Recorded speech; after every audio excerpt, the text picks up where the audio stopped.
Hey, honey. Oye, I know you're not following social media right now. Okay. What you got going on? You got a chicken? Another day at work. Oye, they're saying on social media that the Babalawo doesn't dance on ya. Or doesn't dance. The Babalawo doesn't dance. At So all. what do you have to say about that? As with everything, we don't come up with stuff. We go back to Odu, right? If the Babalawo doesn't dance, Orumila would have never married Oshun.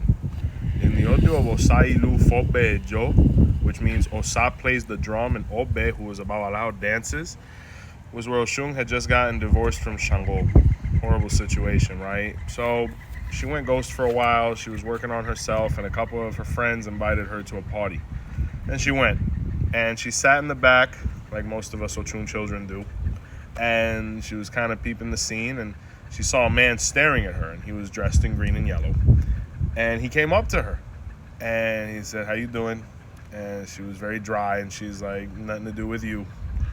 And he asked her for a dance, and she really didn't even look at him until the last moment. She thought he was interesting, and he said his name was Orumila.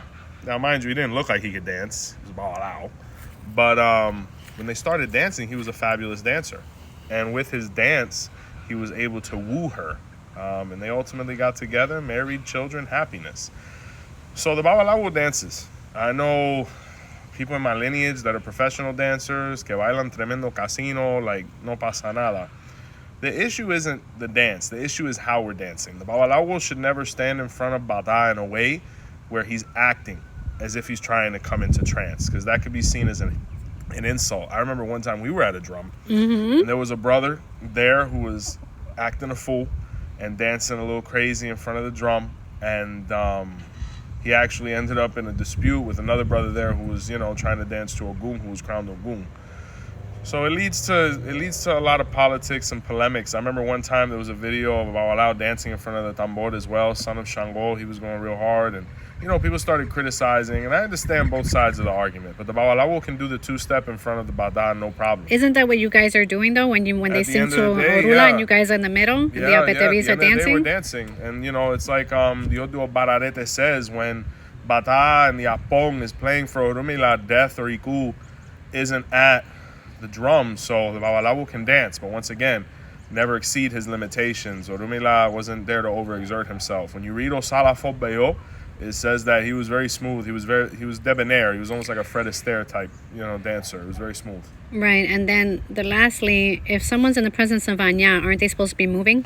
You have to move. You have to move. If you look at the Odu of Otru Poncoso, it says when we didn't move with the waves of the ocean, we froze to death, right? It's where refrigeration was born, and when Olokun cursed everybody because the waves stopped moving.